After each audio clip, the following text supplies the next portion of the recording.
Good afternoon everyone. कैसे हैं आप सभी? आशा करते हैं आप सभी बढ़िया होंगे। अब देखो भाई, टीए का पेपर तो हो गया, एएफओ का आने वाला है। भाई अब एएफओ की तैयारी शुरू करी जाए। बिल्कुल करनी चाहिए। आईबीपीएस एएफओ, जो बच्चे बीएससी एग्रीकल्चर हैं, जो बच्चे बीएससी एग्रीकल्चर के साथ 2 साल का जो है एक्सपीरियंस रखते हैं, उनके लिए, जो बीएससी एग्रीकल्चर उनके लिए तो देखो दो अपॉर्चुनिटी है। एक तो देखो आपका IBPS AFO plus NABARD grade A, ये दोनों ही वैकेंसी आप लोगों की बहुत ही अच्छी। और आपकी क्लास जो है एएफओ की और साथ साथ नाबार्ड के लिए, आरआरबी एसओ के लिए फुल इंग्लिश मीडियम में। भैया हिंदी मीडियम नहीं, इंग्लिश मीडियम में, हिंदी और इंग्लिश दोनों में। मतलब ये कहें पीपीटी इंग्लिश में रहेगी, लेकिन मैं आपको जो डिफाइन करूंगा या जो समझाऊंगा ना, वो हिंदी में समझाऊंगा। ठीक है। तो agronomy basic to advance, complete agronomy introduction and classification आज हम करवाने वाले हैं। आरआरबीएसओ के लिए, जो कि आपका एग्रीकल्चर ऑफिसर होता है, ठीक है, कृषि अधिकारी होता है। और साथ ही साथ और भी आपके टीए के लिए भी क्लासेस स्टार्ट होने वाले, क्योंकि 2023 में, सॉरी 2026 में, 2026 में नई वैकेंसी आने वाली है गन्ना पर्यवेक्षक की उत्तर प्रदेश में। और साथ ही साथ आपकी जो है एजीटी। ठीक है। चलिए शुरू करते हैं एग्रोनॉमी से। आज का पहला सेशन है, लेक्चर फर्स्ट। डेली ये शाम को 3 बजे चलेगा। ठीक है। तो उससे पहले मैं आपको बता दूं बच्चों की टेस्ट सीरीज जो है प्री एग्जाम के लिए 199 में आपके लिए उपलब्ध है, जिसमें 20 न्यू लेवल के हैं, 18 एडवांस लेवल के, 12 प्रैक्टिस सेट आपके जो है प्रैक्टिस टेस्ट है। और ये पूरे के पूरे 40, जो 40, सॉरी 40 का 50 प्री के फुल लेंथ टेस्ट है, पूरा फुल। ठीक। और 10 मेंस टेस्ट देने वाले हैं और 21 sectional test. Live class plus class notes किसके लिए? आपका IBPS SO AFO field agriculture field officer, complete mains preparation bilingual में। ठीक है। 99 में ये भी आपका जो है एप्लीकेशन पे मिल जाएगा आपको। ठीक है। तो बढ़िया से इनरोल कर लो। हमारी जो वेबसाइट है विजन एग्री एकेडमी, जिसका लिंक आपको नीचे डिस्क्रिप्शन में मिल जाएगा। कहाँ पर मिलेगा बच्चों? डिस्क्रिप्शन में मिल जाएगा। तो वहां से या फिर डायरेक्टली ब्राउजर पे जाके विजन एग्री एकेडमी सर्च कर लो भैया। आप प्ले स्टोर पे भी हमारा ऐप उपलब्ध है। ठीक है। तो agronomy class first, introduction of agronomy की बात करें तो सबसे पहले बच्चों एग्रोनॉमी पे आने से पहले सबसे पहले बात किसकी करते हैं? तो एग्रीकल्चर की।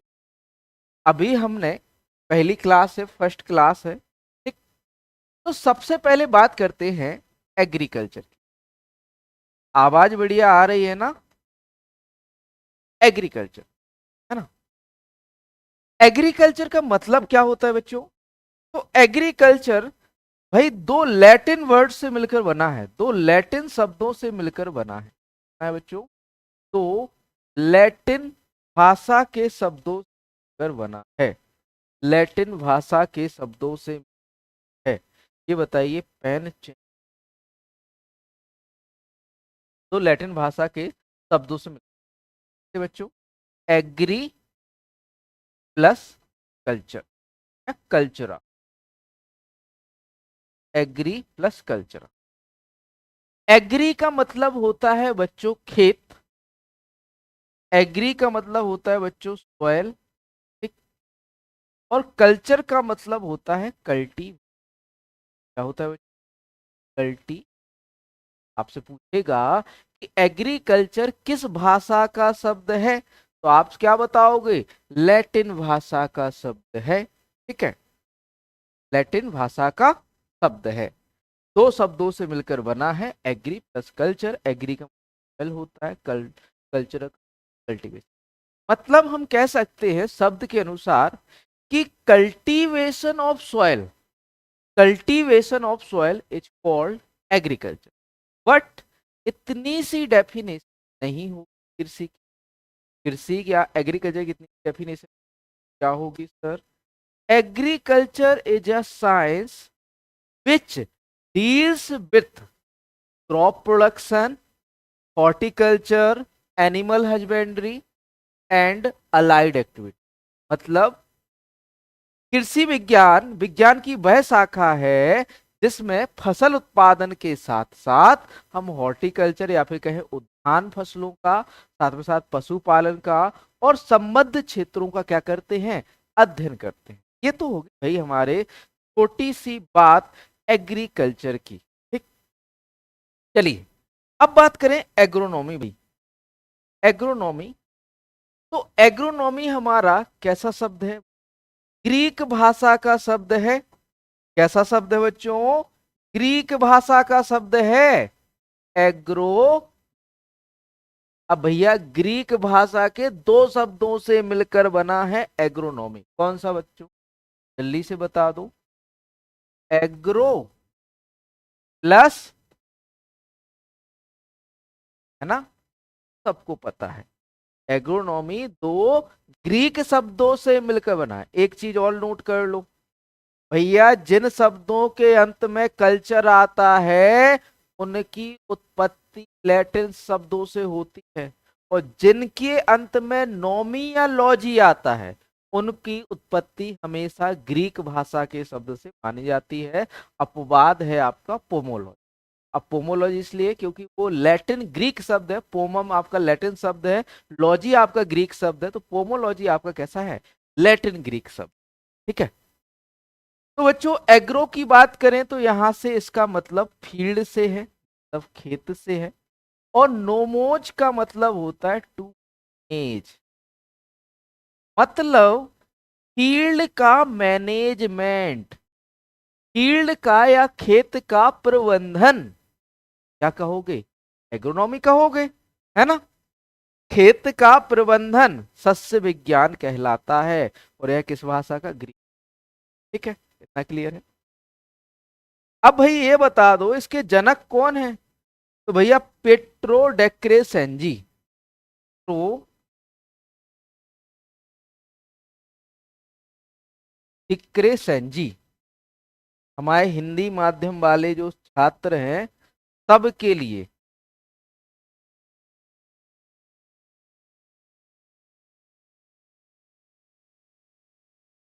फादर ऑफ एग्रोनॉमी किसे कहा जाता है, father of agronomy, father of agronomy Pietro de Crescenzi को कहा जाता है। लिख लो, फादर ऑफ एग्रोनॉमी कौन कहलाते हैं, डेक्रेसेंजी कहलाते। ठीक, अब भाई एग्रोनॉमी में हम करते क्या हैं, तो भैया फील्ड का मैनेजमेंट करते हैं। कैसे करते हैं, आपने कभी ऐसा तो नहीं किया कि पहले पहले आपने बुआई कर दी फिर जुताई कर दी, या पहले सिंचाई कर दी या पहले उर्वरक डाल दी फिर बुआई कर दी। एक बिल्कुल से क्रम से चलना, मतलब ये कि भाई पहले तो आपको खेत में नमी देखनी पड़ेगी, फिर क्या करना पड़ेगा, प्रारंभिक जुताई करनी पड़ेगी, प्राइमरी टिलेज करो, प्राइमरी टिलेज करके आप ढेले बनेंगे, ढेले को तोड़ने के लिए क्या करोगे, टिलेज करो, सेकेंडरी टिलेज करने के बाद जब आपकी मिट्टी पूरी हो जाएगी तो उसमें क्या करोगे, बीज बुआई करोगे कि नहीं, है ना। बीज की बुआई करने के बाद जब आपके 2 से 3 सेंटीमीटर के पौधे हो जाएंगे तो आप क्या करोगे, सिंचाई करोगे, है ना। सिंचाई के बाद कोई पोषक तत्व की कमी लग रही है तो उस पोषक तत्व की पूर्ति करोगे, फिर उसके बाद कटाई करोगे ना। पहले कटाई फिर बुआई तो नहीं कर सकते, है ना। तो एक निश्चित है या फिर कहें प्रबंधित रूप से, आप जैसे मान के चलो ये भी कह सकते हैं भैया जहां पर आपके संसाधन है, संसाधन या फिर कह सकते हैं कि फसल, पानी और जो हमारे उपलब्ध संसाधन हैं उनका प्रबंधन करना क्या कहलाता है बच्चों, ज्ञान कहलाता। आई होप इतना आपको आ गया हो, है ना। चलिए शुरू करते हैं, आगे चलते हैं। आगे बात करें डेफिनेशन की, तो भैया डेफिनेशन सभी को पता है कि भैया it is define as an agriculture science deals with principle and practices of crop production and next definition, agronomy is branch of agriculture science which deals with principle and practices of soil, water and crop management.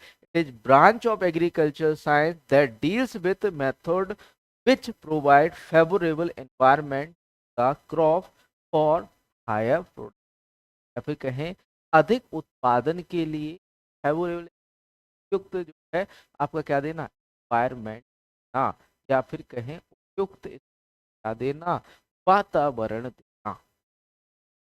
ज्ञान परिभाषा। अब आगे देखते हैं बच्चों कि जैसे हमने बेसिक बेसिक सा पढ़ लिया, एक चीज आपने पढ़ी होगी भैया, एग्रीकल्चर का विकास कैसे हुआ, मानव मानव पहले देखो हमने पढ़ा हुआ है कि पहले मानव को कहा जाता था, होमो सेपियंस कहा जाता था, ठीक है। होमो सेपियंस का मतलब होता था बच्चों बुद्धिमान मानव। क्या होता था बच्चों?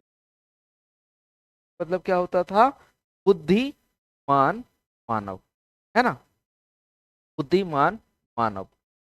अब उसके बाद या फिर कहे सीखने वाला, है ना, उसके बाद डबल बार सेपियंस सेपियंस लगा दिया, होमो सेपियंस, तब बहुत ज्यादा बुद्धि आ गई, है ना।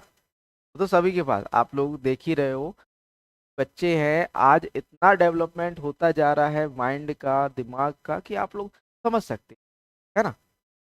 तो जैसे जैसे देखो, सबसे पहले तो आप लोग जानते हैं कि मानव नॉर्मल सी जिंदगी जीता था, या फिर कहे जंगलों में रहता था, कार विकार करके अपना गुजारा करता, है ना। अभी मोह माया आ गई है, पैसा चाहिए, है ना। पहले मानव किस लिए जीता था, केवल अपने ये कहे जीवन यापन के, या फिर कहे खाने के, है ना। तो सबसे पहले जो स्टेज रही मानव विकास की व कृषि विकास की, तो वो रही हंटिंग। क्या रही बच्चों? हंटिंग। हंटिंग या शिकार करना। पहले का मानव क्या करता था, शिकार करता था या हंटिंग करता था, और उसको इतनी समझ तो थी नहीं, है ना। 2200 वैकेंसी 2026 में, अब ये नहीं बता सकते कब तक आएंगे, ठीक। फिर भाई अब देखो जानवर पालन, जैसे सबसे पहले जो पाला गया जानवर था वो था डॉग, है ना। क्या था आपका? डॉग था। अब भैया डॉग हमारे एग्रीकल्चर बेस से तो इम्पोर्टेंट नहीं है ना। तो इन्होंने धीरे धीरे बुद्धि का विकास हुआ, इन्होंने कुछ जानवर को पाला, जानवर को पाला, नदियों के किनारे रहने लगे। तो सेकंड स्टेज आ जाती है आपकी पास्चुरल। पास्चुरल मतलब आपका पशुपालन, है ना। पशुपालन आप करोगे तो भाई पशुओं को साथ साथ थोड़ी ना लेते फिरो, लेते जाओगे कि भाई हम यहाँ जा रहे हैं तो यहाँ भी पशुओं को ले जाएं।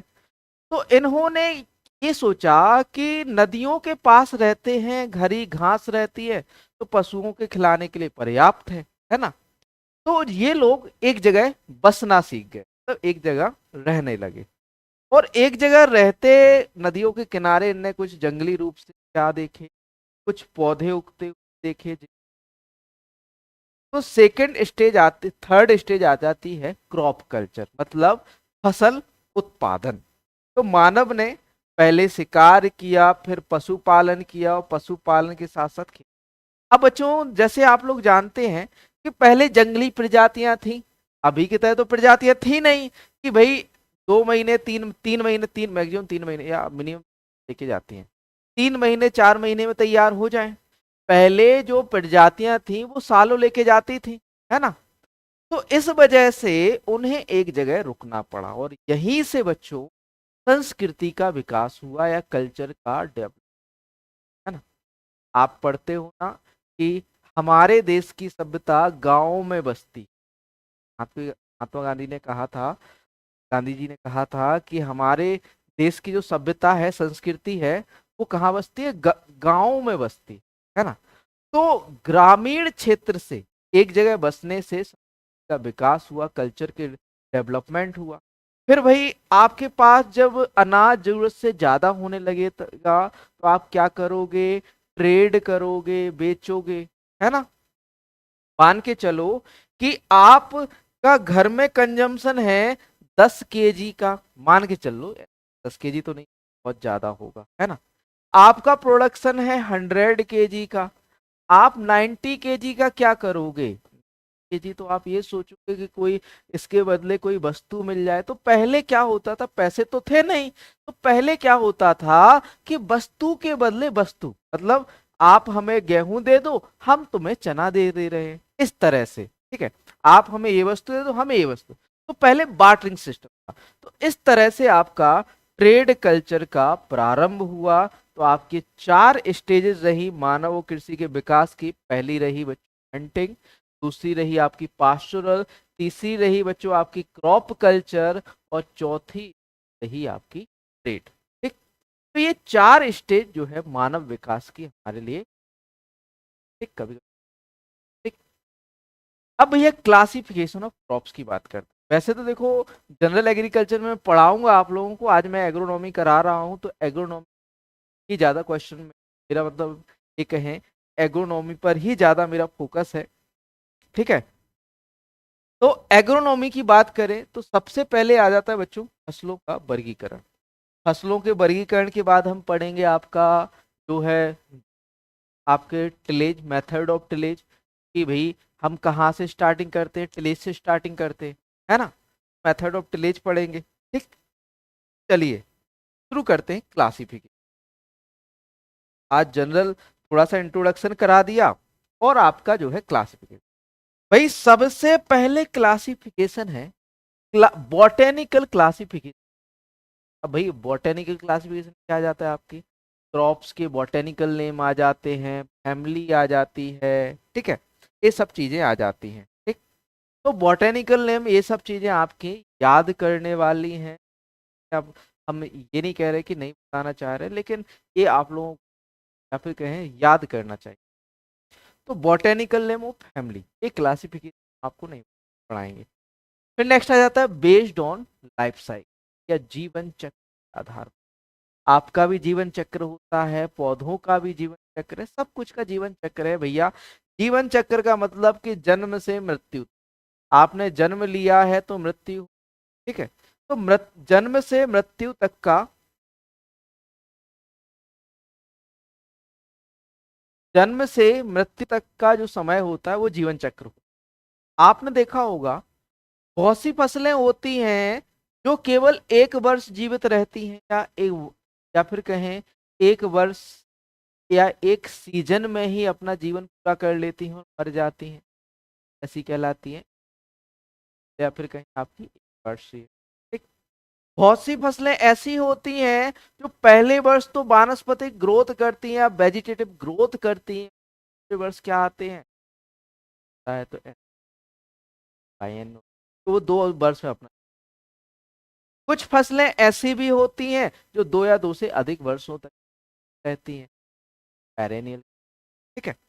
तो ये आपका एनुअल, बायएनुअल और पेरेनियल। एक क्लासिफिकेशन कैसा है बच्चों आपका, जो है लाइफ साइकिल के आधार पर या जीवन के आधार पर क्या है बच्चों आपका वर्गीकरण, ठीक। आगे बात करें बेस्ड ऑन क्लाइमेट कंडीशन, या आप किस क्लाइमेट में रहते हो, जलवायु की स्थिति के आधार पर। जलवायु की स्थिति के आधार पर भारत को कितने पार्ट में डिवाइड किया गया है, 3 पार्ट हैं भैया जलवायु के आधार पर। कौन कौन से, ट्रॉपिकल, सब ट्रॉपिकल और आपका टेम्परेट, ठीक, 3 पार्ट पाए जाते हैं। अब भैया सब ट्रॉपिकल, ट्रॉपिकल क्या होता है भाई, टेम्परेट क्या होता है। तो ट्रॉपिकल की बात करें, देखो हम ये कहते हैं, पहले हम इंडिया को थोड़ा सा रफली मैप हमें बना लेना चाहिए, है ना। रफ मैप हमें बना लेना चाहिए। क्यों बना लेना चाहिए, कारण बता रहा हूं। अब देखो, चलो मैप नहीं बनाते हैं, मैं आपको नॉर्मली समझा दे रहा हूँ, जब इस पे आएंगे टॉपिक पर तो वहां पर मैप है, वहां पर मैं समझा दूँ, ठीक है। तो भैया ट्रॉपिकल की बात करें तो चलते हैं समुद्र तल से ऊपर की ओर, है ना।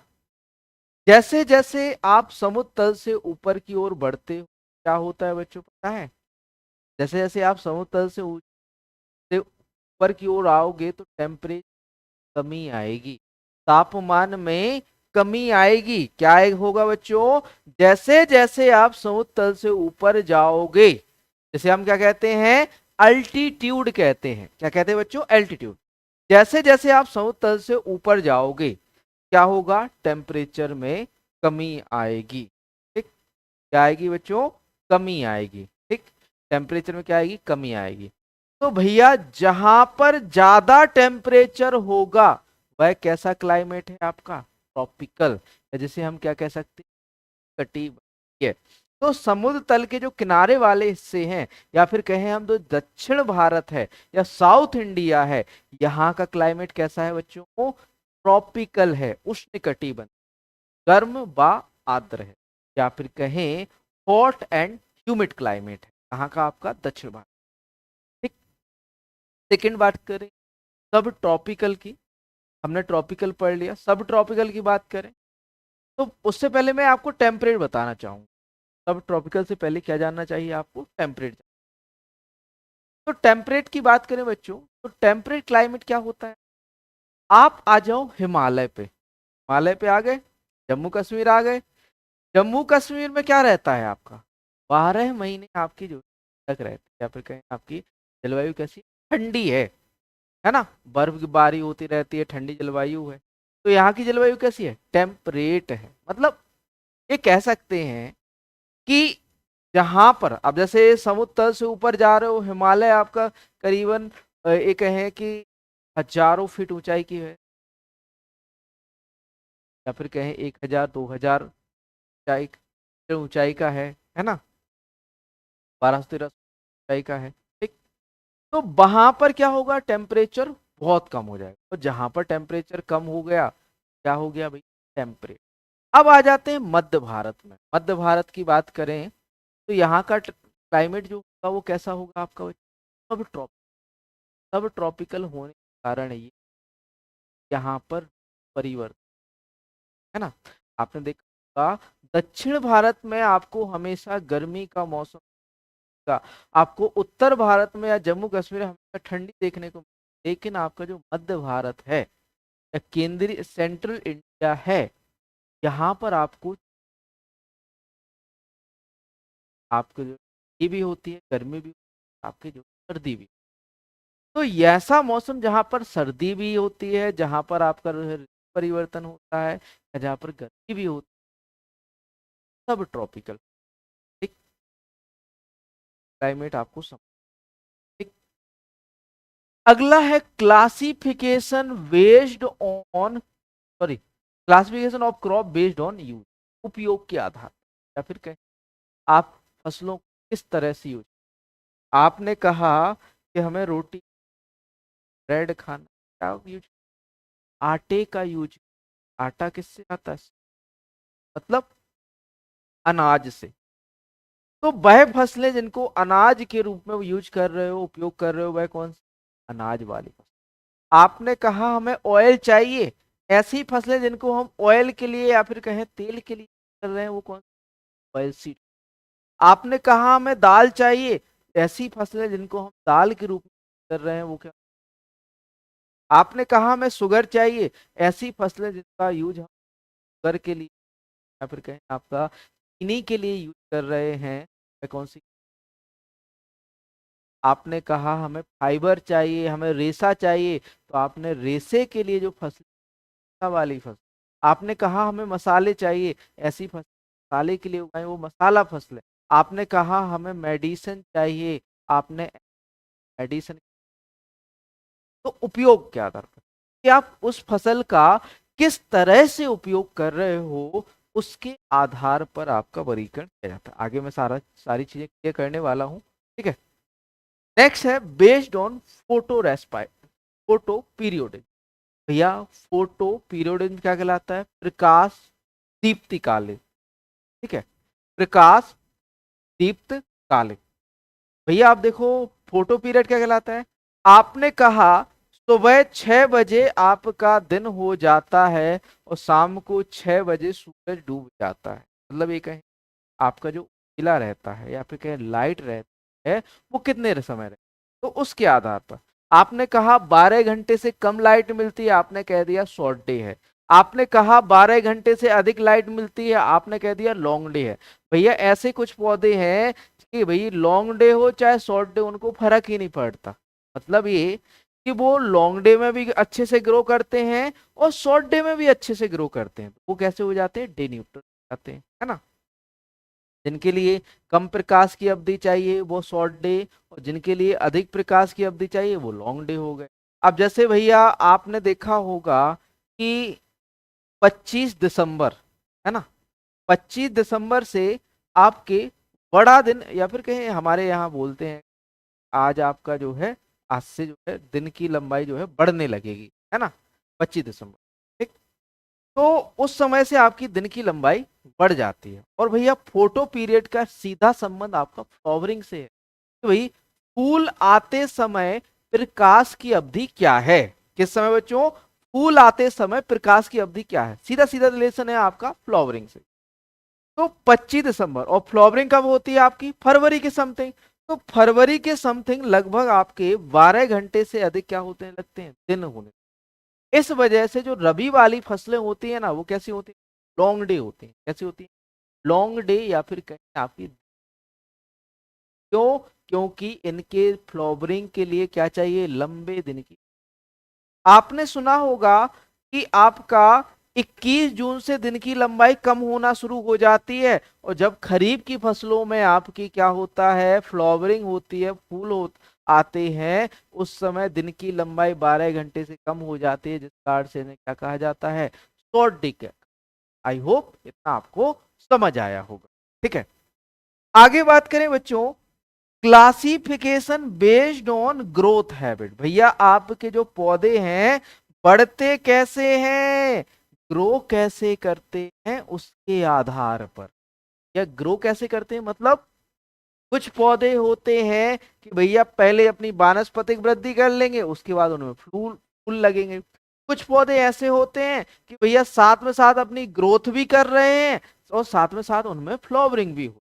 मतलब ये कि ऐसे पौधे, इन्हें दो तरह से डिवाइड किया जाता है ग्रोथ हैबिट के आधार पर। कैसे भैया? दो तरह से। कौन? एक तो आपके डिटर्मिनेट,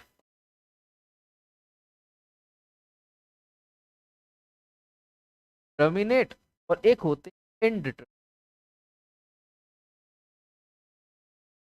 डिटर्मिनेट को हम डिटर्मिनेट को हम बोलते हैं आपका दृढ़ पौधे या निश्चित पौधे, और इनडिटर्मिनेट को बोलते हैं अनिश्चित। डिटर्मिनेट को निश्चित, और इनडिटर्मिनेट को क्या बोलते हैं हम? अनिश्चित। तो दृढ़ पौधे या डिटर्मिनेट ऐसे पौधे जो पहले अपनी वेजिटेटिव ग्रोथ, वानस्पतिक वृद्धि करेंगे, उसके बाद क्या आएगी उसमें भैया? रिप्रोडक्टिव स्टेज आएगी। रिप्रोडक्टिव मतलब प्रजनन अवस्था आएगी, या फिर कहें फूल लगेंगे, या फ्लावरिंग आएगी। ऐसे पौधों को हम क्या कहते हैं? Dependent plant. और ऐसे पौधे जो भैया साथ में साथ आपकी वेजिटेटिव ग्रोथ भी करेंगे, और साथ ही साथ आपका क्या करेंगे बच्चों? रिप्रोडक्शन भी करेंगे, मतलब फ्लावर भी आएगा। तो ऐसे पौधे क्या कहलाते हैं? Indeterminate plant.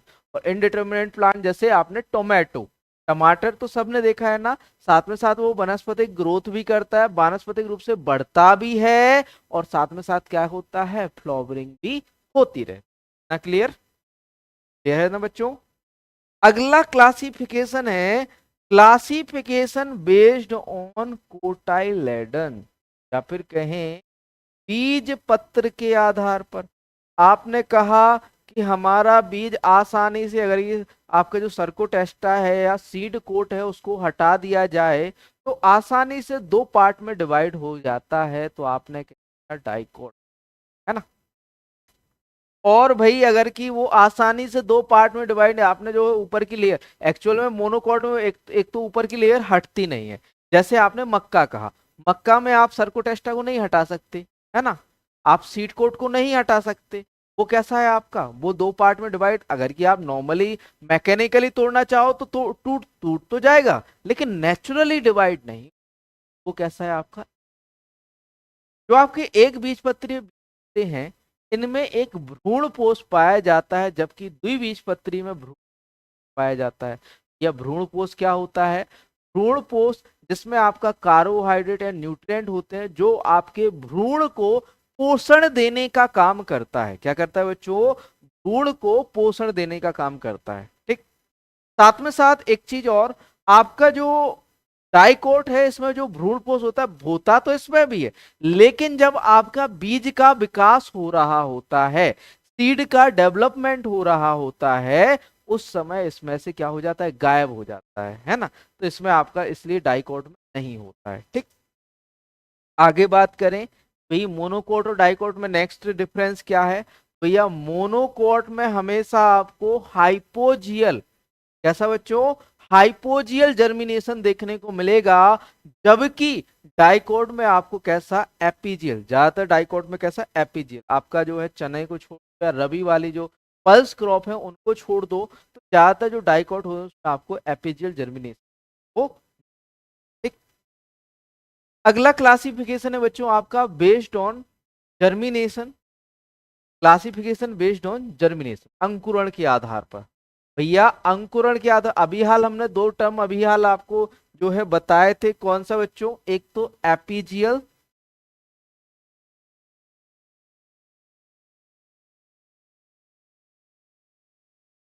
और एक बताया था हमने हाइपोजी। अब देखो बच्चों, एपीजियल, एपी मीन्स होता है ऊपर, है ना, जिसमें आपका बीज ऊपर आ जाए, या फिर कहें बीज पत्र ऊपर आके दो बीज पत्र या दो पत्तों में या दो पत्तियों में या दो लीव्स में डिवाइड हो जाए, वो कौन सा अंकुरण है, एपीजियल। हाइपोजियल कौन सा होता है, जिसमें आपका बीज तो जमीन के अंदर रहता है, केवल तना ही बाहर आता है, कौन सा अंकुरण होता है आपका, एप हाइपोजियल। ठीक, अगला क्लास में बेस्ड ऑन प्रोपागेशन या प्रवर्धन के आधार पर, आपने देखा होगा कुछ फसलों में प्रोपागेशन आपका सीड द्वारा होता है, कुछ फसलों में आपका वेजिटेटिव पार्ट द्वारा। आप यदि वानस्पतिक भाग से प्रजनन कर रहे हैं, प्रोपागेशन या प्रवर्धन कर रहे हैं, वो कैसा कहलाएगा आपका, आसेक्सुअल।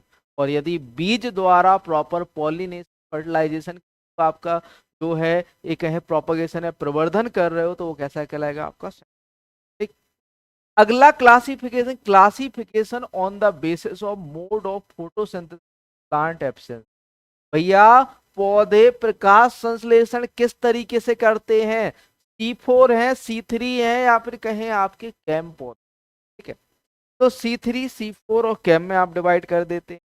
अगला क्लासिफिकेशन है classification based on culture method, आप जो है सिंचाई का यूज कर रहे हो या फिर कहें बारानी खेती कर रहे हो, बारानी या रेनफेड कर रहे हो, रेनफेड मतलब जो आपका रेसिडुअल मॉइस्चर है उसी। ठीक, classic based on root system, tap root है या फाइब्रस रूट पाई जाती है। क्लासिक पॉलिनेशन आपका जो है परागण के आधार पर या पॉलिनेशन के आधार पर, आपका स्वपरागण है, सेल्फ पॉलिनेटेड या क्रॉस पॉलिनेटेड या ऑप्टेन के आधार पर। सबसे पहला क्लास में based on life cycle, life cycle बताया था कि भैया सबके जीवन का एक चक्र है, जन्म होता है, मृत्यु होती है, फिर जन्म होता है, फिर मृत्यु, ये साइकिल है ना। आपने एक पौधा बोया, गेहूं का पौधा लगाया, वो अपनी परिपक्वता पा जाएगा, मर जाएगा, बीज पैदा कर देगा, दोबारा से आपने उसको डाला, दोबारा से वो नया पौधा बनाएगा, जैसे ही लाइफ साइकिल खत्म। ऐसे इस आधार पर तीन तरह से हम पौधों को डिवाइड करते हैं, एनुअल, बाइएनुअल और पेरेनियल, वार्षिक, द्विवार्षिक, बहुवार्षिक। ठीक है, ये सबसे पहले देखते हैं क्या, based on life cycle, annual crop, ऐसी फसलें जो अपना पूरा जीवन चक्र, या फिर कहें ऐसे पौधे जो अपना पूरा जीवन एक वर्ष या एक सीजन के अंदर पूरा कर लेते हैं। मतलब ये कि आपकी वानस्पतिक वेजिटेटिव करते हैं, रिप्रोडक्शन आती है, बीज पैदा करते हैं, सीड प्रोड्यूस करते हैं और डेड हो जाते हैं, मर जाते हैं। ऐसे पौधों को हम क्या कहते हैं, वार्षिक पौधे कहते हैं। देखिए, crops which complete their entire life cycle within one season or year, and within the season they produce seed and die, example wheat, rice, maize, gram, pea।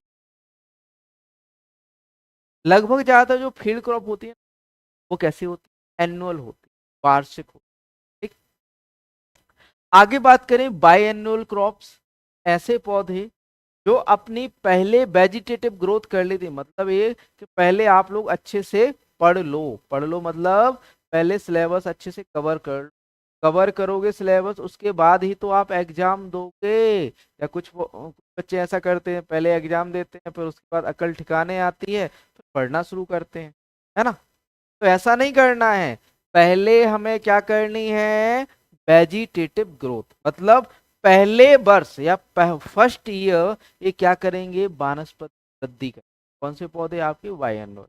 दूसरे वर्ष इनमें बीज लगेगा या सीड आएगा, तो ऐसे पौधे क्या कहलाते हैं, बायनोल वार्षिक पौधे कहलाते हैं। जैसे plants whose life span is of 2 consecutive season or year, in the first year season these plants grow purely vegetatively, and during the second year and season they flower, and after seed production the plant die. Example, beetroot and cole crop, carrot, garlic और lukewarm milk. आपका वर्षी कैसे हैं आपके बाइएनुअल। आगे बात करें बच्चों पेरेनियल की, ऐसे पौधे जो अपना जीवन चक्र 4 साल, 5 साल, 6 साल, 10 साल, 20 साल ऐसा कैसे हो जाते हैं, पेरेनियल बहुवार्षिक, मतलब 2 से अधिक वर्षों तक जो जीवित रहेंगे वो वार्षिक हो। ठीक है, कैसे हो गए बच्चों, बहुवार्षिक पौधे। They live for 3 or more year, they may be seed bearing और नॉन सीड बियरिंग। ये बीज धारण करने वाले हो सकते हैं और बीज ना धारण करने वाले भी हो सकते हैं। आपका शुगर कैन आ जाता है, नीलगास को। नेक्स्ट बात करें बच्चों, बेस्ड ऑन क्लाइमेट कंडीशन, या फिर कहें आपके मौसम या क्लाइमेट या जलवायु के आधार पर। जलवायु कहें तो हमने आपको अभी हाल बताए थे ना, क्या बताया था कि भाई आपके गर्मी होती है, सर्दी होती है, कुछ जगह ऐसा भी होता है सर्दी भी होती है और गर्मी भी, है ना। तो इस तरह से हम जो है डिवाइड करेंगे अपने इंडिया को। अब हमने देखो मैप यहाँ पर इसलिए लगाया है बच्चों, ताकि आप अच्छे से समझ सको भाई क्या आपका जो है चल रहा है। ठीक है, तो सबसे पहले बात बच्चों, बात करें ट्रॉपिकल की। ट्रॉपिकल को हिंदी में हम कहते हैं, क्या कहते हैं बच्चों, उष्ण कटिबंधीय।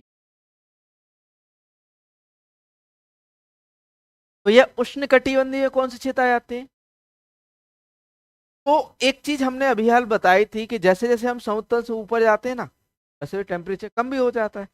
तो उष्ण कटिबंधीय वह क्षेत्र जो समुद्र के किनारे वाले क्षेत्र, ये वाला एरिया, ये कैसा होगा बच्चों, उष्ण, ये नीचे वाला कौन सा बच्चों, जो समुद्र तल के किनारे है। आपने सुना होगा दक्षिण भारत में 12 महीने बारिश होती है, 12 महीने बारिश होने के कारण यहाँ का क्लाइमेट कैसा है, ह्यूमिड है, सॉरी ह्यूमिड है, और साथ में साथ कैसा है, वार्म है, यहाँ पे कहें हॉट एंड। यहाँ पर आपका जो है गर्म जलवायु पाई जाती है ना। आप जैसे जैसे आप ऊपर आओगे वैसे वैसे ठंड, आपकी जो जलवायु कैसी हो जाती है, ठंडी हो जाएगी, है ना। वैसे वैसे आपका जो है टेम्परेचर कम हो जाएगा। यहाँ पर आपको ज्यादातर क्या देखने को मिलता है, टेम्परेचर ज्यादा देखने। ठीक है, इसलिए एएफओ वाले कुछ बच्चे महाराष्ट्र साइड चले जाते थे कि भाई यहाँ पर ठंडी लग रही है, नॉर्थ इंडिया में ठंडी है तो वहां पर गर्मी होगी। तो यहाँ पर आपको 12 महीने क्या देखने को मिलेगा बच्चों, गर्मी देखने को। ये कौन सा एरिया है बच्चों, ट्रॉपिकल है। ये कैसा है बच्चों, ट्रॉपिकल क्षेत्र है, ट्रॉपिकल एरिया है। ठीक, ट्रॉपिकल। अब ये बीच की बात नहीं करेंगे, पहले सबसे पहले ऊपर आ जाओ, जम्मू कश्मीर चलते हैं पहले, हिमाचल चलते हैं, देहरादून चलते हैं, है ना। यहाँ की जलवायु कैसी है, ठंडी है। कैसी है बच्चों, कोल्ड है, कूल कोल्ड जलवायु है यहाँ की, है ना, कोल्ड क्लाइमेट है यहाँ का। तो यहाँ की जलवायु कैसी हो जाएगी, टेम्परेट, से क्या कहते हैं बच्चों, सम, है ना। आपकी उत्तर भारत की जलवायु कैसी है, समशीत। अब बचा भैया बीच वाला हिस्सा, राजस्थान तो पूरा एरिड है, एरिड में आ जाएगा। ये बीच वाला हिस्सा किस में आ जाता है बच्चों, ट्रॉपिकल, सॉरी सब ट्रॉपिकल। उपोष्ण कटिबंधीय। कैसा बच्चों? उपोष्ण। अब उपोष्ण कटिबंधीय का मतलब है बच्चों, यहाँ पर ऋतु परिवर्तन होगा, सर्दी गर्मी, आपका वह पर्याप्त गर्मी भी रहेगी, पर्याप्त आपको जो है हॉट सीजन का भी जो है अनुभव होगा, पर्याप्त कोल्ड सीजन का भी अनुभव होगा। वो आ जाता है आपका मध्य भारत में, आपका कैसी जलवायु? सब ट्रॉपिकल। ठीक। तो ट्रॉपिकल क्रॉप्स की बात करें, वैसी फसलें जो आपकी ज़्यादा गर्मी चाहती हैं, आप जो सॉरी खरीफ वाली जो फसलें उगाते हो वो ज़्यादातर ट्रॉपिकल में जाते हैं। आपसे पूछ में से कौन सी ट्रॉपिकल है, या फिर of the following tropical crop. तो आपकी जो फसलें खरीफ में उगाई जाती हैं, वो फसलें खरीफ में जाती हैं ट्रॉपिकल। ठीक। और जो फसलें रबी में उगाई जाती हैं वो टेम्परेट जाता है। क्लियर रखना भैया, समशीत का बताओ। ठीक है। सब ट्रॉपिकल जो दोनों में सरवाइव कर जाए, ठंडी में भी और सर्दी में, तो गर्मी में, वह कैसी subtropical crops which are grown in hot and dry season like paddy, jowar को। सब ट्रॉपिकल में आपका राइस कॉटन आ जाता है। टेम्परेट में crops which are is cold season like wheat, barley, gram, peas, mustard. Crop भैया एक तो गया पोलर, जहां बर्फबारी होती है। आपने देखा होगा यदि बर्फबारी हो रही है तो क्या होगा, बर्फ से ढके हुए और बर्फ से ढके हुए पेड़ के पाइन कहते हैं ना। तो ऐसे क्षेत्र जहां पर ज्यादा बर्फबारी होती है पोलर एरिया कहलाता है। बाकी जलवायु आपकी alpine and pasture grasses आपकी आ जाती है। अगला क्लासिफिकेशन बेस्ड ऑन सीजन। भैया सीजन तो तीन ही है हमारे यहाँ भारत में, इंडिया में तीन सीजन चलते, कौन सा जल्दी बताओ। खरीफ से स्टार्ट होता है और जायद पे खत्म होता है। खरीफ, रबी, जायद। तीन कौन से? खरीफ, रबी और जायद। तीन मोस्टली सीजन या फिर कहें इंपॉर्टेंट सीजन। खरीफ जो आपका मानसून के साथ शुरू होता है। ठीक। रबी जो आपका ठंडियों के साथ शुरू होता है और जायद आपका गर्मियों में। ठीक। तो खरीफ रबी आपसे कभी कभी एग्जाम्पल पूछ लेगा कौन सी खरीफ की फसल, रबी की, याद रखना। तो भैया सबसे पहले ये बताओ कि कृषि वर्ष कब से प्रारंभ होता है? जल्दी से लिख दो। कृषि वर्ष कब से प्रारंभ होता है, बताओ।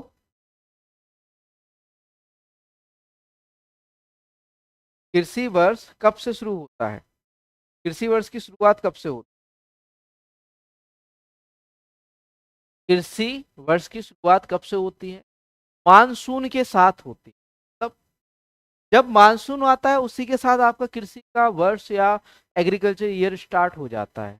मानसून कब आता है? जुलाई में, जुलाई में। तो बच्चों आपका 1 जुलाई से लेकर, कब से बच्चों? 1 जुलाई से लेकर आपका 30 जून तक का जो समय होता है वो एग्रीकल्चर ईयर होता है। ठीक।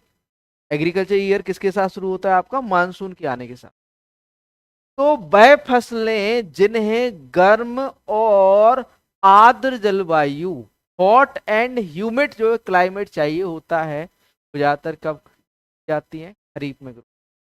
इनको जो है जून जुलाई से लेकर सितंबर अक्टूबर तक, जून जुलाई में बुआई की जाती है, या फिर कहें सोइंग टाइम जो है जून जुलाई होता है, और हार्वेस्टिंग टाइम क्या होता है आपका, जो है सितंबर अक्टूबर होता है। ठीक है।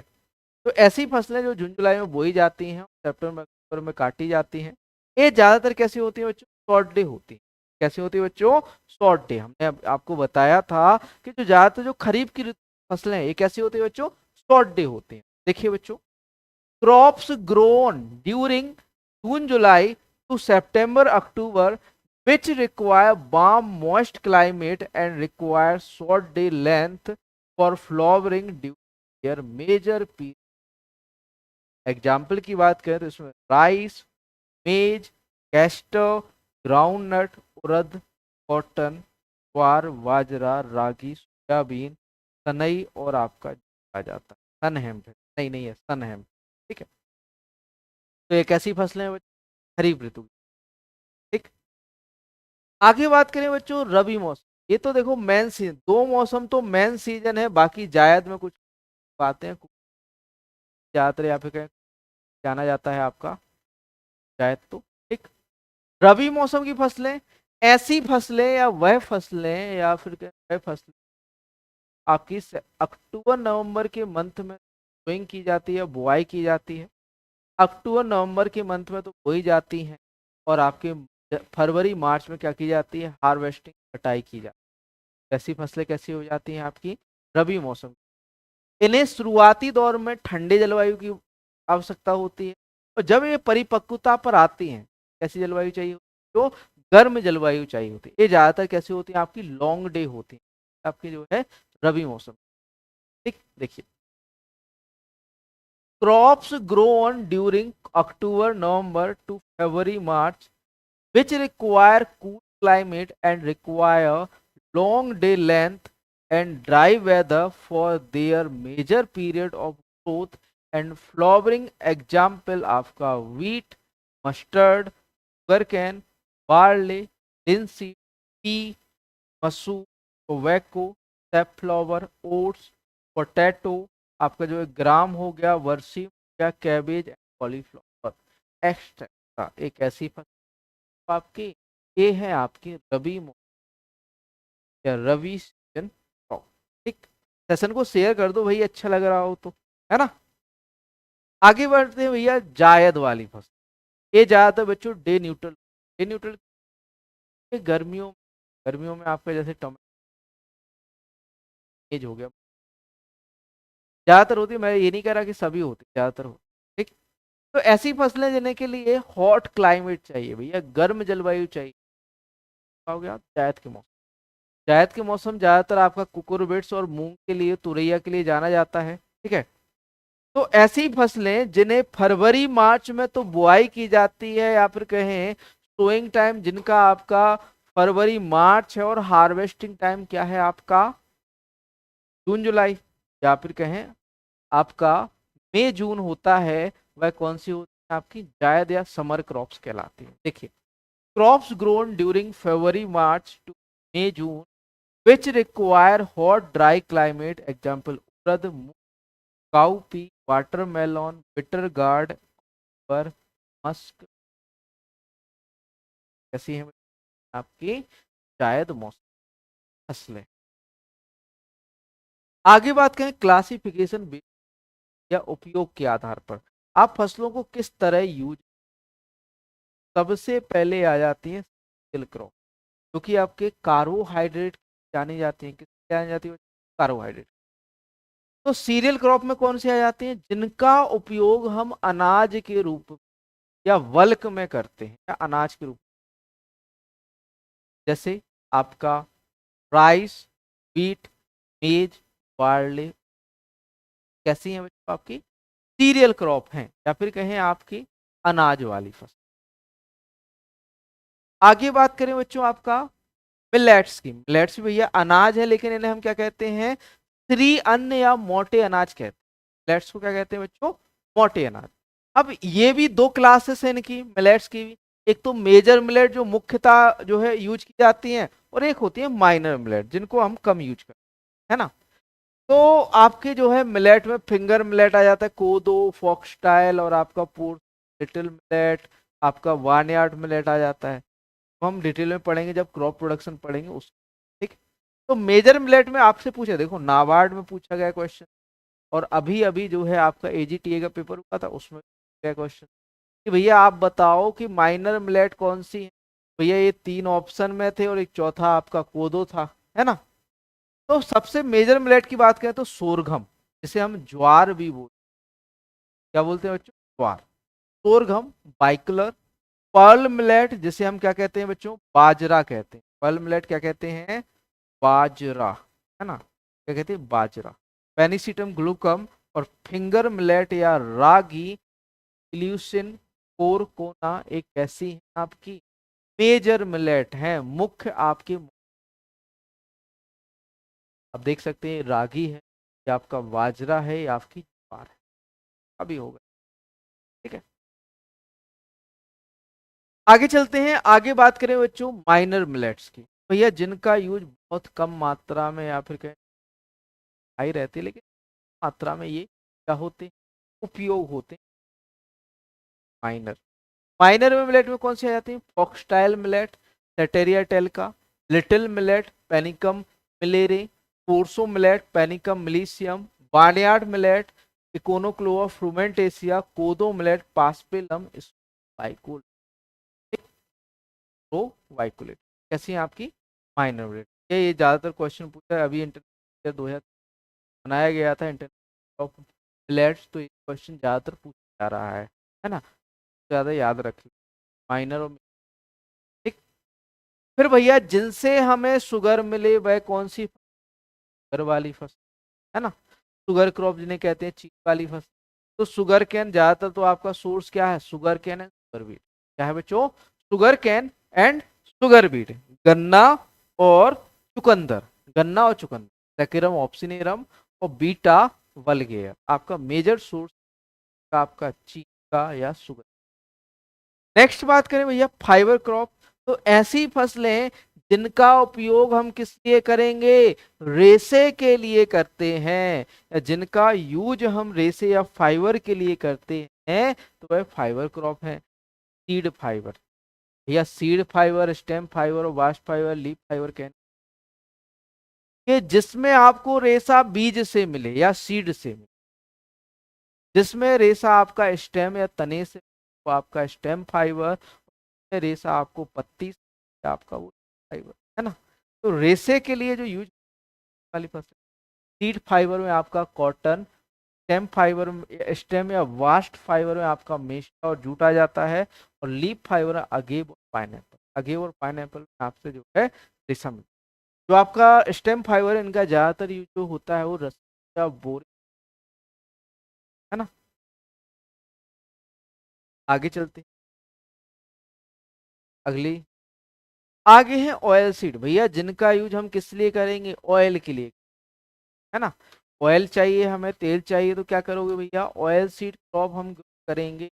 ऑयल सीड क्रॉप में सबसे ग्राउंडनट और पीनट, आरएचएस हाइपोज, सिसमम और जिंगली, सिसमम इंडिकम, सनफ्लावर, हेलियंथसेनस, लिनसीड और फ्लेक्स, लिनम यूसी पेटिसिम, नाइजर ग्यूज या अफसीनिया, ब्राउन और इंडियन मस्टर्ड, ब्रासिका जुन्स या सोयाबीन ग्लाइसिन में। सबसे ज़्यादा जो रिफाइंड ऑयल खाते हैं वो सोयाबीन का खाते हैं।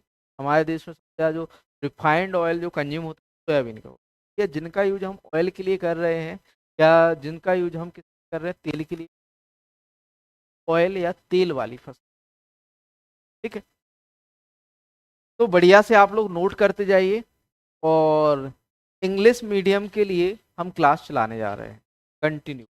ठीक, आगे बात करें भैया प्रोटीन की, प्रोटीन मतलब पल्स की। भैया दालें तो किस लिए जानी जाती हैं, अपनी प्रोटीन की मात्रा के लिए जानी जाती हैं। दलहनी फसलें किस लिए जानी जाती है बच्चों, प्रोटीन के लिए। भैया मांस के देखो, जो वेजिटेरियन लोग हैं वो प्रोटीन का स्रोत मीट तो लेते नहीं है, मीट कंज्यूम तो करते नहीं है। उनके लिए प्रोटीन का सोर्स क्या होगा, आपकी दालें होंगी या पल्सेस। तो पल्सेस के लिए या जिनका यूज हम दाल के रूप में करेंगे, जिन फसलों का रूप, या फिर कहें जिन फसलों का यूज या उपयोग दाल के रूप में किया जाएगा, वो कैसी क्रॉप कहलाएंगी, पल्स क्रॉप। पल्स क्रॉप में कौन सी आती है, red gram, Cajanus cajan, black gram, Vigna mungo, green gram, Vigna radiata, cowpea, unguiculata, Bengal gram, Cicer arietinum, lentil, आपका जो है मसूर, लेंस एस्कुलेंटस, और गार्डन पी पाइसम टाइप। ज्यादातर हम मेजर सोर्स है आपका प्रोटीन, इतना। ठीक है, आगे बढ़ते हैं। अब जैसे बच्चों आपने सुना होगा कि आपका ग्राउंडनट है, मूंगफली है और सोयाबीन है, ये तो दलहनी कुल के पौधे हैं। क्या दलहनी के तो पौधे हैं, लेकिन इनमें रेंसिडिटी पाई जाती है, मतलब ये कहें दाल के रूप में कुछ नहीं होता इनमें। मतलब ये कहें जैसे सोयाबीन है, सोयाबीन को आप दाल के रूप में, जब तक ऑयल नहीं निकलेगा ना, रेंसिडिटी नहीं निकलेगी, तब तक वो जो है आपके कंजम्पशन के उपयुक्त नहीं, है ना। तो वो यूज नहीं होती, या फिर कहें दाल के रूप में कंज्यूम। वैसे भी ज़्यादा सोयाबीन में प्रोटीन होता है, लगभग 40% होता है ना, लेकिन उसको यूज नहीं कर सकते। आगे बात करें चारे वाली फसलें, फॉडर क्रॉप, ऐसी फसलें को पशुओं को चारे के लिए यूज, तो it is vegetative matter fresh और preserve use as a feed for animals, it food hay silage pasture and fodder. Example grasses में आपका millets, Napier grass, guinea grass, fodder sorghum, fodder maize and legumes Desmanthus या बरसीम आ जाता है। आगे बात करें स्पाइसेस, जिनको हम या फिर कहें स्पाइस या मसाले के रूप, मसाले वाली फसल, क्रॉप प्लांट और their products use for flavour and flavoring and to the add color to fresh and preserved. Example ginger, garlic, fenugreek, turmeric, chili, tender, as कैसे आप मेडिसिनल क्रॉप ऐसी फसल करते हैं, जैसे आपका अश्वगंधा हुआ, टोबैको हुआ, मिंट हुआ। बेवरेज क्रॉप जिन या फिर कंज्यूम करने के, या जिनको बेवरेज या पीने के लिए करते हैं, वो आपकी beverage, आपका कॉफी हुआ, प्लांटेशन। अगला क्लास भी है बेस्ड ऑन फोटो पीरियड, मतलब ये कहें दिन की लंबाई के लिए, या फिर कहें दिन की लंबाई के लिए पौधे का रिस्पॉन्स, या फिर कहें पौधे की, है ना, दिन की लंबाई के लिए पौधे की प्रतिक्रिया क्या कहलाती है बच्चों? फोटो पीरियोडिज्म, या फिर कहें प्रकाश काल बाद। कहें प्रकाश काल बाद का मतलब होता है कि भैया कुछ पौधे लंबे दिन भी नहीं, पौधे शॉर्ट डे में ग्रोथ, ज्यादा प्रकाश चाहिए। आपने सुना होगा मक्का के बारे में, मक्का के बारे में सुना होगा कि भैया जितना उसे प्रकाश मिलेगा वो उतना ही ज्यादा प्रोडक्शन बढ़ेगा उसका, है ना। तो भैया ग्रो तो हो जाते लेकिन अपना जो है प्रोडक्शन नहीं देते, है ना। तो short day plant, long day और डे न्यूट्रल, इस तरह से आपके जो है प्रकाश की अवधि के आधार पर तीन तरह से हम डिवाइड करते हैं। शॉर्ट डे पौधे ऐसे पौधे जहां पर जिन्हें 12 घंटे से कम प्रकाश की अवधि की आवश्यकता होती है ना, ऐसे पौधे जिन्हें 12 घंटे से कम प्रकाश की अवधि की आवश्यकता शॉर्ट डे हो, जैसे आपका day length less than 12 hour, rice, millet, cluster bean, gram, cowpea, spinach and एक ऐसे आपके बच्चों शॉर्ट डे। आपसे देखो बच्चों कभी कभार शॉर्ट डे में आपको 12 घंटे से लेस ना करके 8 घंटे 10 घंटे, ऐसे में आप इस केस में आपको क्या करना है, या जो लगाना है, ठीक। लॉन्ग डे के केस में आपको एवब 12 है ना, 14 घंटे 16 घंटे करके लिख देगा, तो आपको 14 घंटे आंसर करना, ठीक। तो लॉन्ग डे प्लांट ऐसे पौधे जिन्हें लंबे दिन की अवधि की आवश्यकता, लॉन्ग डे है ना। देखिए long day plant day length above 12 hour, wheat, barley, oats, carrot, onion, garlic, lentil, gram, carrot, radish, turnip, beetroot, cabbage, class crop and cauliflower, या फिर कहें आपके ब्रेसिकेसी कुल के पौधे या कॉलीफ्लावर। डे न्यूट्रल की बात करें तो ऐसे पौधे भाई चाहे शॉर्ट रहे चाहे लॉन्ग रहे कोई फर्क नहीं पड़ता, ये इंडिपेंडेंट है, डे इंडिपेंडेंट। तो there is no effect of day length, या फिर कहें दिन की लंबाई का कोई प्रभाव ही नहीं पड़ता। जैसे आपका टोमेटो हो गया, ब्रिंजल हो गया, चिली हो गया, और आपके जो कॉटन का हो गया।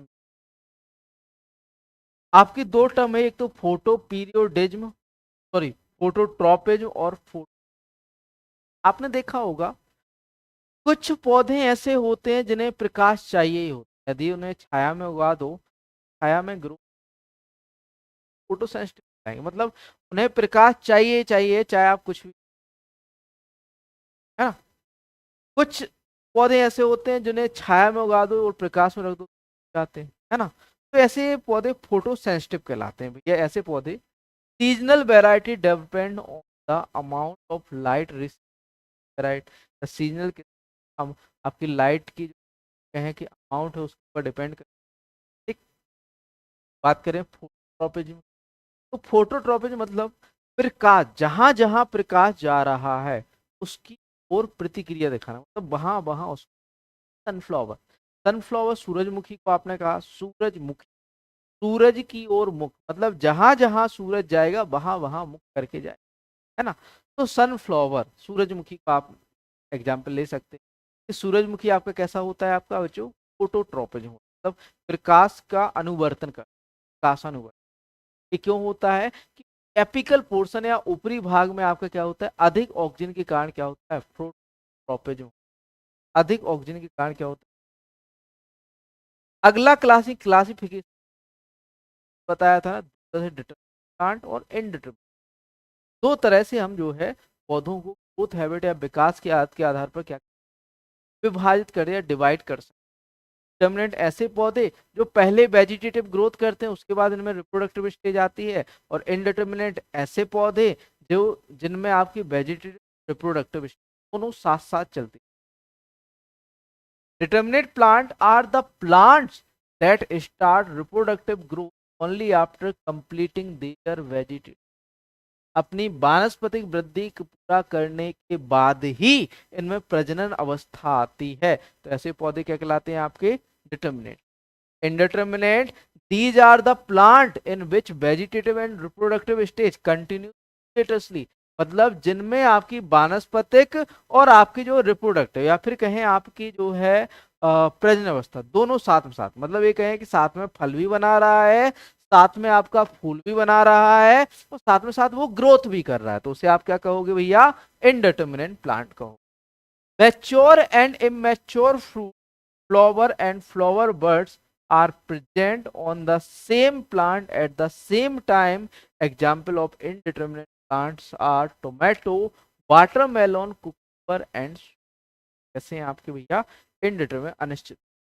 ठीक, आगे बात करें क्लासिफिकेशन बेस्ड ऑन कोटाइलेडन। कोटाइलेडन मतलब बीज पत्र के आधार पर, भैया एक बीज पत्रीय है या द्विबीज पत्रीय, इसके आधार पर। अब देखो बच्चों, कोटाइलेडन की बात करें,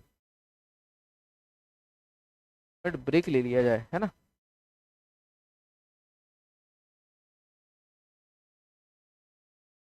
देखो, हमने आपको बताया था अभी हाल कि ऐसे पौधे जिन्हें आसानी से दो भागों में डिवाइड नहीं किया, ऐसा बीज जिनको दो भागों में आसानी से डिवाइड नहीं किया जा सकता है क्या सब, और ऐसा बीज जिनको आप दो पार्ट में आसानी से डिवाइड कर है कौन सा,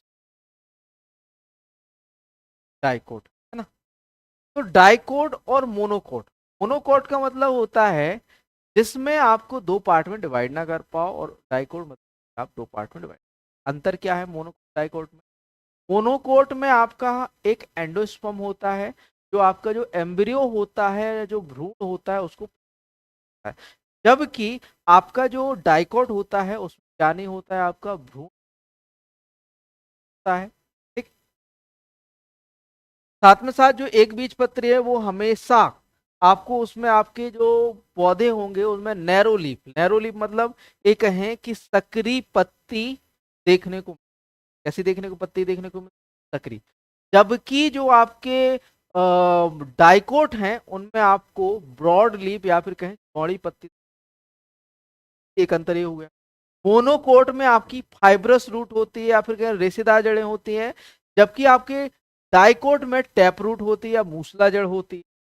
मोनोकोट में हमेशा आपको हाइपोजियल अंकुरण या हाइपोजियल जर्मिनेशन देखने को मिलता है, डाइकोट में आपको कैसा, एपीजियल अंकुरण या एपीजियल जर्मिनेशन। देखो बच्चों, monocotyledon are plant whose seeds have a single cotyledon. Here, germination is usually hypogeal. The cotyledon remains below the ground due. Hypogeal का मतलब क्या होता है आपका, कि आपका जो बीज होता है वो ग्राउंड या फिर कहें जमीन की, ठीक। The food material required for the development and growth of the embryo is stored in the endosperm। अभी अभी बताए थे ना कि एक एंडोस्पर्म है, एंडोस्पर्म में आपका क्या होता है, आपका फ्रूट रिजर्व होता है, कार्बोहाइड्रेट होता है, प्रोटीन होते हैं, मिनरल होते हैं, तो आपके जो एम्ब्रियो होता है, जो भ्रूण होता है, उसे पोषित करता रहता है। ठीक। The plants usually have narrow leaves with fibrous root. अभी हाल बताए थे ना, सक्रिय पत्तियां और आपके जो है रेशेदार जड़ें पाई जाती हैं, है ना। The seeds are mostly of grass family, Poaceae परिवार, मेज, वीट एंड बार्ले। इसमें ज्यादातर जो फसलें आती हैं वो ग्रास फैमिली या पोएसी परिवार से आती हैं। फिर बात करें बच्चों डाइकोट की। Dicot these plant have two cotyledon, बताया था ना, जिनमें दो बीज पत्र आसानी से दो भागों में, नेचुरली दो भागों में डिवाइड हो जाए। Germination of seed is usually epigeal, इनमें जो अंकुरण होता है वो एपिजल होता है, मतलब कोटाइलेडन जमीन से बाहर आके क्या करते हैं, आपके ग्रो होते हैं या पत्तियों में डिवाइड होते हैं, है ना। तो एपिजल, the कोटाइलेडन emerge above the ground during germination. These plant usually have broad leaf and have a proper tap root। कल बताए थे ना कि जो डाइकोट होते हैं उनमें ब्रॉड लीप होती है या चौड़ी पत्ती होती है और टैप रूट पाई जाती है या मूसला जड़ पाई जाती है। ठीक। Example are chickpea, soybean, cotton and tobacco. ठीक है, ये कैसे हैं आपके डाइकोट, और डाइकोट में ज्यादातर कैसा होता है, एपिजियल अंकुरण। फिर देखो बच्चों, अंकुरण के आधार पर या फिर कहें बेस्ड ऑन जर्मिनेशन, एपिजियल, हाइपोजियल। अभी अभी आपसे बात हो रही थी ना कि जो आपके डाइकोट होते हैं, डाइकोटाइलेडनस कैसे होता है आपका अंकुरण, कैसा होता है, तो एपिजियल टाइप होता है। एपिजियल मतलब आपका जो बीज है, आपने बीज बोया, बीज अंकुरित हुआ और ये बीज बाहर आके दो बीज पत्र या इस तरह से डिवाइड हो, है ना। कैसा मतलब, ये कहें कि इसमें जो बीज होता है वो ग्राउंड या फिर कहें से एबव आ जाता है, ग्राउंड के ऊपर मिट्टी से बाहर आ जाता है। जबकि हाइपोजेल की बात करें तो इसमें जो बीज रहता है वो मिट्टी के अंदर ही रहता है और आपका जो तना है वो बाहर निकलता है। इतना सा फर्क है आपका एपिजल। देखिए epigeal germination, seedling which raise their cotyledon above the soil surface are called apical germination। Example black gram, green gram, soybean, cotton, sunflower etc। Hypogeal germination, seedling whose cotyledon remain in the soil are called अंकुरण, है ना। तो hypogeal किस में पाया जाता है, जल्दी से बताओ।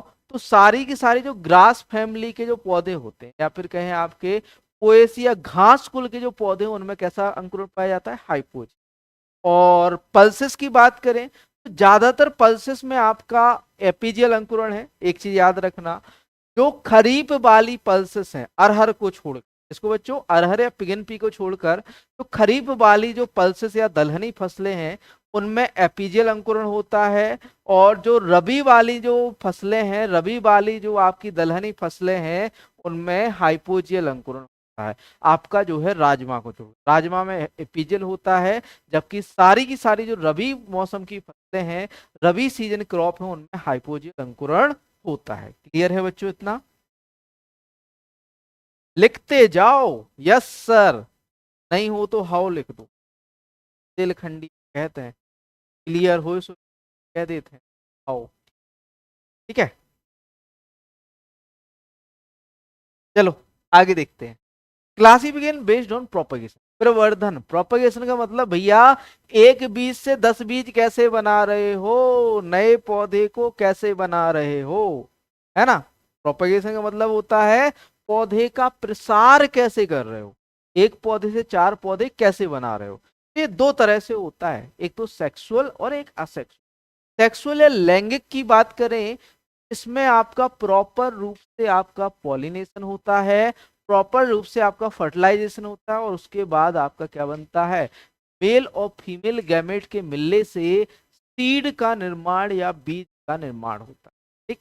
और असेक्सुअल की बात करें तो इसमें कुछ नहीं होता, सीधा सीधा आपने वेजिटेटिव पार्ट लिया, उसको आपने कलम करके लगा दिया। जैसे आपका गन्ना, गन्ना में हम सेट्स का करते हैं, आपके जिनमें जैसे आपका गुलाब हो गया, इसमें कलम करते हैं। ये सब वेजिटेटिव या फिर वानस्पतिक भाग से आप नया पौधा बना रहे हो, वनस्पतिक भाग का यूज करके उपयोग करके नया पौधा बना रहे हो, तो आपका असेक्सुअल प्रोपगेशन कहलाएगा।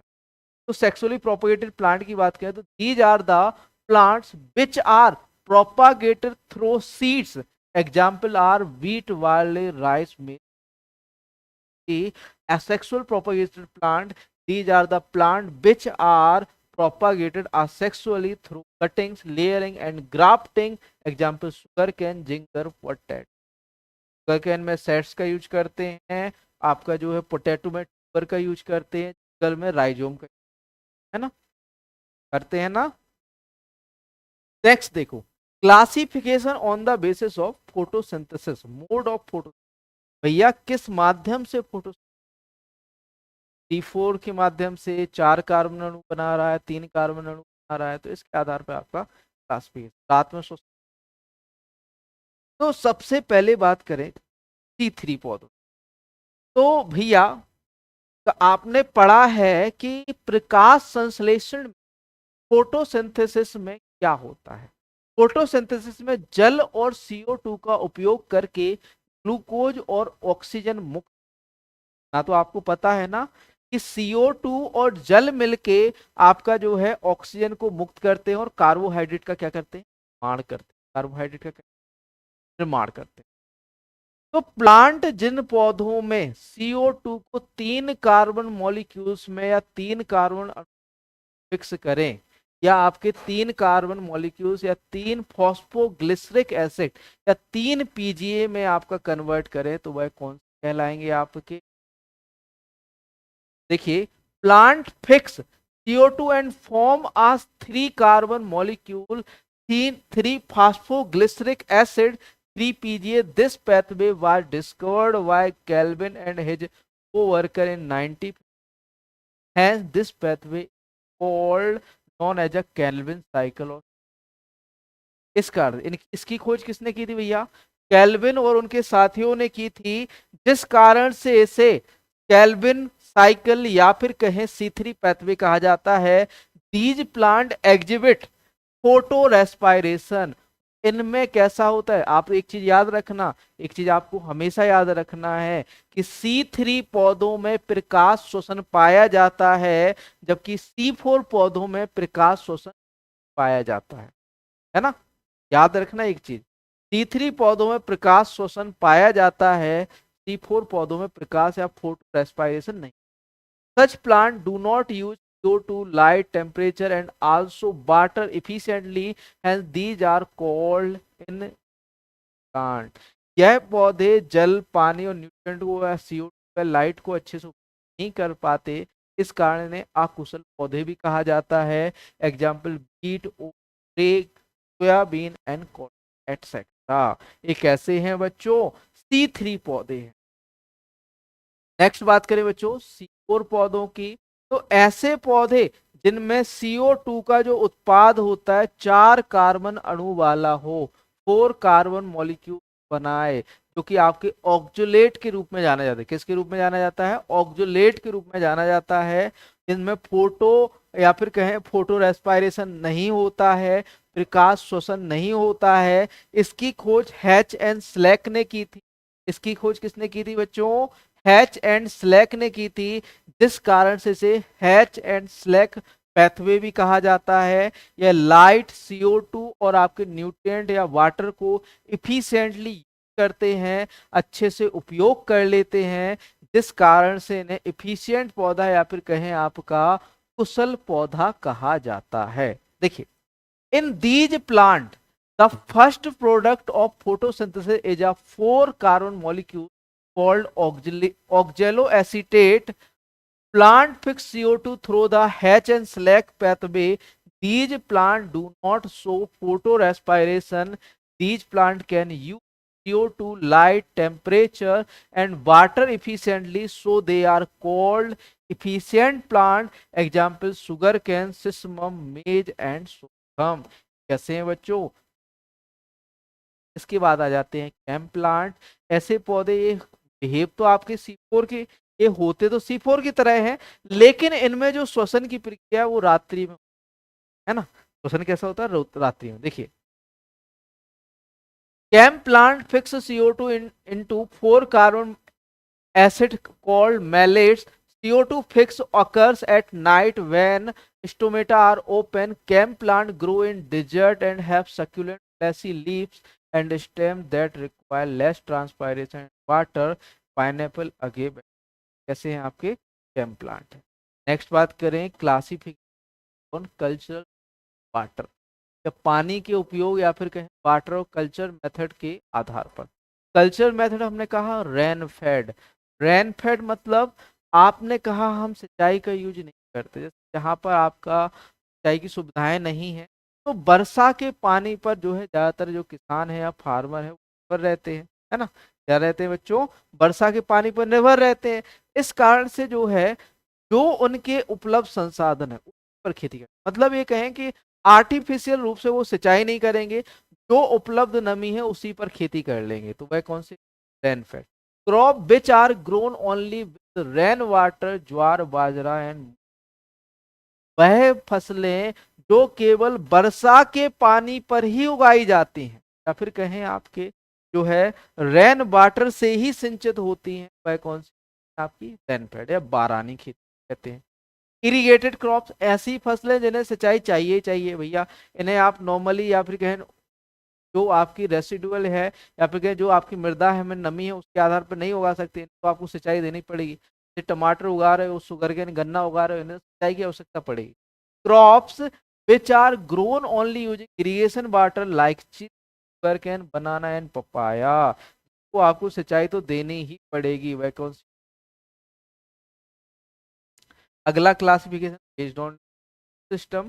तो कुछ फसलें होती हैं जिनमें गहरी मूसलाजड़ पाई जाती है, कुछ फसलें होती हैं जिनमें आपकी जो है फाइबरस या फिर कहें आपकी जो है adventitious root, tap root system की बात करें तो the main root goes deep into the soil, जो आपकी मुख्य जड़ होती है वो नीचे सतह में जो है गहराई तक जाती है, like pigeon P, grapes, cotton etc.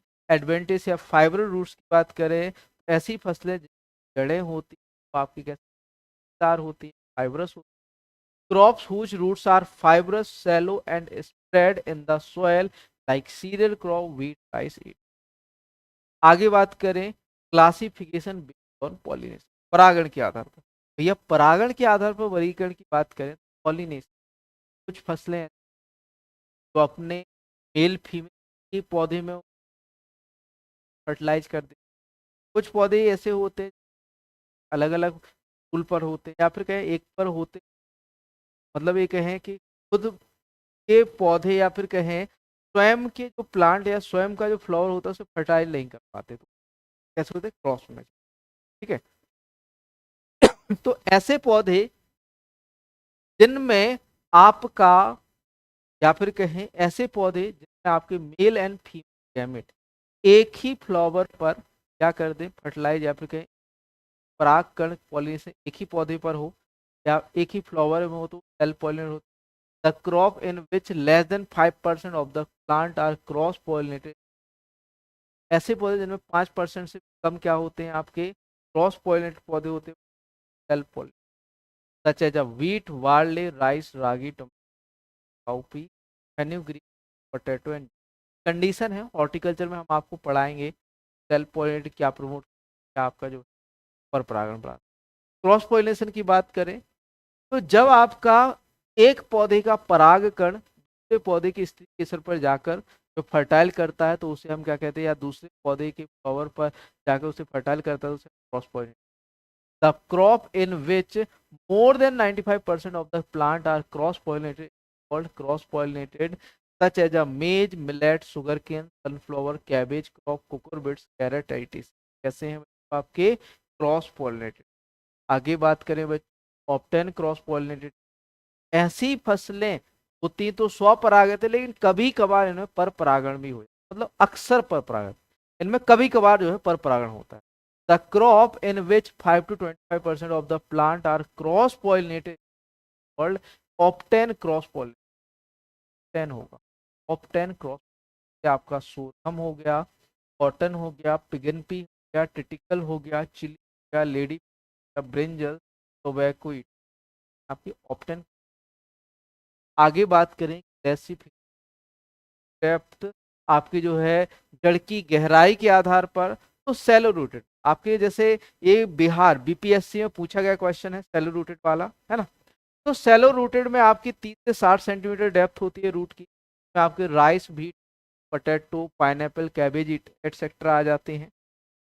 Medium जिनकी जो है रूट डेप्थ कितनी होती है 50 से 100 सेंटीमीटर, जैसे बनाना हो गया, बीन्स हो गए, कोकोनट हो गया, ग्राउंड नट, सोयाबीन, सनफ्लावर हो गया, tobacco, tomato, millets and pulsate, ठीक है। डीप रूटेड में आ जाती है, जिस जड़ की गहराई कितनी होती है 90 से 100 सेंटीमीटर, 90 से 150 सेंटीमीटर, जैसे आपका लेमन, ग्रेप्स, कॉटन, कैसी है आपकी डीप रूट, ठीक। आगे है according to suitability of topo sequence. Topo sequence का मतलब होता है टोपो या फिर कहें आपकी, आपने देखा होगा निचली भूमि। तो सबसे पहले बात करें crops grow on upland and crops grow, तो क्रॉप्स ग्रो मतलब जो अपलैंड का मतलब ऐसी फसलें जो कम पानी या फिर कहें आपके मैदानों उगाई जाती। लो लैंड मतलब ऐसी फसलें जो आपके समुद्र के किनारे वाले या फिर कहें जल भराव इसकी उगाई जाती है, आपका जूट राइस होगा। देखिए this group includes crops which can not tolerate water stagnation, या फिर कहें जल भराव को जो सहन नहीं कर सकती, वह कौन सी अपलैंड में, जैसे आपका ग्राउंडनट हो गया, sorry red gram, tur, groundnut, maize, sorghum, cotton. Crops which require adequate soil moisture but can not tolerate water stagnation, potato, sugarcane, upland rice, ragi, urad and gram. मतलब ऐसी फसलें जिन्हें ज्यादा पानी तो चाहिए होता है लेकिन वो जल भराव की स्थिति को सहन नहीं कर सकती, है ना, वह आपकी आ जाती है पोटैटो, राइस, रागी। और क्रॉप ग्रोन लो लैंड, ऐसी फसलें जो जल भराव या वाटर लॉगिंग को भी सहन कर सकती हैं, या फिर कहें जल भराव की स्थिति सहन कर जाएंगी, वह कौन सी कहलाती हैं crops grow. Crops which require abundant supply of water and can tolerate waterlogged condition for long period, rice आपका जो है डेंटियर और पैराग्रास जूट आ जाते हैं। नेक्स्ट बात करें according to the suitability of the texture group of soil, मतलब कि कहें कि फसल के लिए जो आपका टेक्सचर ग्रुप, टेक्सचर मतलब कि मृदा कणाकार के आधार पर, crop suitable to sandy loam soil, ठीक है, sandy to sandy loam soil, light soil, आपका सैंडी या फिर कहें आपकी रेतीली से आपकी जो है लोम या फिर कहें लोम मृदा तक आपका जो है ज्वार, बाजरा, ग्रीन ग्राम, सनफ्लावर, पोटैटो, है ना, या लोम या फिर कहें रेतीली से दोमट मृदा, रेतीली दोमट मृदा, ठीक है। क्रॉप सुटेबल टू सिल्टी लोम, या फिर कहें आपके जो है सिल्ट दोमट मृदा को सहन करने वाली मीडियम है, sugarcane, maize, cotton, mustard, tobacco, red gram, arhar and cowpea आ जाता है। Crop suitable to clay loam soil या हैवी सॉयल के लिए तो है आपकी rice, wheat, barley, linseed, lentil, paragrass, guinea grass, marble grass. आगे बात करें अकॉर्डिंग टू प्रॉब्लम सॉइल, जो आपकी प्रॉब्लम जैसे एसिड प्रॉब्लम सॉइल होती है, आपका जो है एल्कलाइन या सेलाइन प्रॉब्लम सॉइल होती है ना, या सॉल्ट प्रॉब्लम सॉइल होती, तो टोलरेंट टू एसिड सॉल्ट, ऐसी फसलें जो आपके एसिडिटी या अम्लता को सहन कर लें, तो इसमें आपकी वेटलैंड राइस आ जाता है, potato, mustard, tea. Tolerant to saline soil, ऐसी फसलें जो सैलाइन या लवणीय मृदाओं को सहन करने वाली हैं, तो आपका वार्ले, कुकुम्बर, व्हीट, ज्वार, बाजरा, ग्वार आ जाता है। टोलरेंट टू एल्काइली या सोडिक सॉइल, ऐसी मृदा, ऐसी फसलें जो क्षारीय मिट्टी को सहन कर जाएं, वार्ले, वर्सी, sunflower, maize. Tolerant to water logged soil, ऐसी फसलें जो जल भराव की स्थिति को भी सहन कर लेती हैं, इसमें आपका वेटलैंड राइस आ जाता है, ढैंचा आ जाता है, पर्सनिप आ जाता है, napier grass, guinea grass, etc आ जाते हैं। Crop tolerant to soil erosion, ऐसी फसलें मृदा कटाव को भी सहन करने की शक्ति रखती हैं। या marble glass, ground nut, urad, moth bean, horse gram इटी आ जाते हैं आपके है सॉइल एरोजन। इसी के साथ यहाँ पर क्लासिफिकेशन आपका समाप्त होता है। नेक्स्ट सेशन कल आपको सुबह दोपहर 3 बजे डेली ये आपका सेशन होने वाला है। और एग्रोनॉमी के बाद आपका हॉर्टिकल्चर, हॉर्टिकल्चर का सॉइल साइंस, इस तरह से आपका कंप्लीट एग्रीकल्चर आपका यूट्यूब पर ही हम क्लासेस कर। मिलते हैं नेक्स्ट सेशन। सेशन अच्छा लगा हो तो शेयर जरूर करिएगा, लाइक कर जरूर करिएगा और सब्सक्राइब जरूर कर लीजिएगा। बच्चे एएफओ की तैयारी कर रहे हैं उनके लिए टेस्ट सीरीज दोनों ही अवेलेबल है। ठीक, हमारी वेबसाइट visionagrieacademy.in और एप्लीकेशन